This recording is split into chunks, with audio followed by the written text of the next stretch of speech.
নিজেই তো এখন বসন্ত অনেক আগে পার হয়ে গেছে, প্রৌঢ়ত্বে পৌঁছে গেছি। তবু আজকে সকালে কিন্তু আমি ফিল করেছি, আজকে সকালে যে কোনো কারণে হোক আমি আমার স্ত্রীকে নিয়ে একটা রেস্টুরেন্টে খেতে গেছিলাম, নাস্তা করতে গেছিলাম সকালে। এমনি এমনি সবসময় যে যাই তা না, বললাম চলো যাই নাস্তা করে আসি, তাই আমরা একটা রেস্টুরেন্টে গেলাম। এবং সকালবেলা, অত সকালে ধরেন তো কটা বাজে, তখন 9টা বাজে নাই এরকম, আমি দেখলাম যে রেস্টুরেন্টে এমন সুন্দর করে সাজিয়েছে ফুল দিয়ে।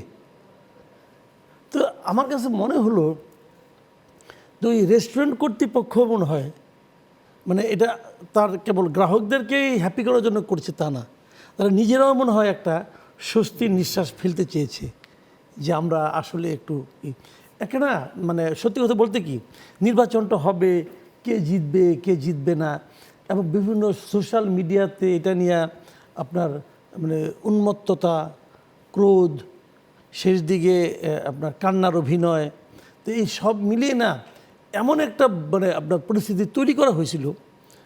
এবং মানে হয়তো ওই দলই আসবে, আবার ওই দলে আসলে আপনি এখানে অনুষ্ঠান উপস্থাপনা করবেন, পাশে আপনার স্বামী দাঁড়ায় থাকবেন মাহারাম হিসাবে, তাহলে তো আপনি আসতে পারবেন না।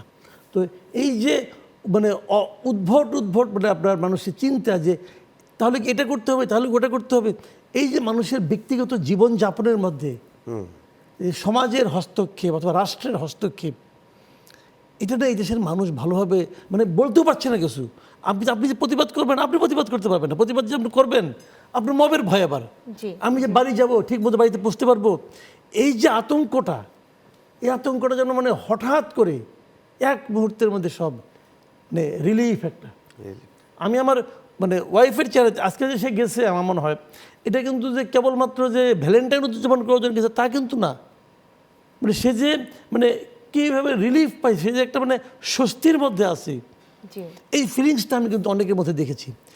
দেখেন এটা কিন্তু আমি মনে করি জামাত ইসলামকে আমি মানে অত্যন্ত একটা দায়িত্বশীল দল মনে করি, এবং আগামীতে তারা এই সংসদীয় বিরোধী দল হিসেবে অত্যন্ত গুরুত্বপূর্ণ দায়িত্ব পালন করবে এটা আমি মনে করি।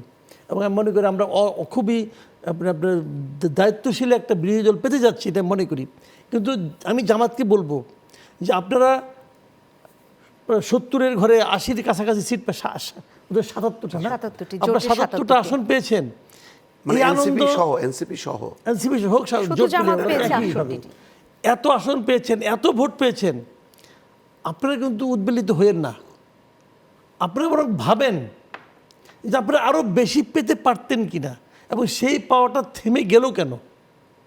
একটা হুজুগ কিন্তু উঠছিল, অনেক সময় কিন্তু হুজুগ উঠে, এইবার হুজুগ কিন্তু ওদের পক্ষে উঠছিল, সেটা আপনি থামাই দিলেন কীভাবে, থামলো কীভাবে, কয়েকটা মাত্র ঘটনা। আপনি সমাজের একটা বড় অংশকে ইগনোর করেছেন না, কেবল ইগনোর করলে তো বুঝতে, ইগনোর করেন নাই, আপনি অপমান করেছেন।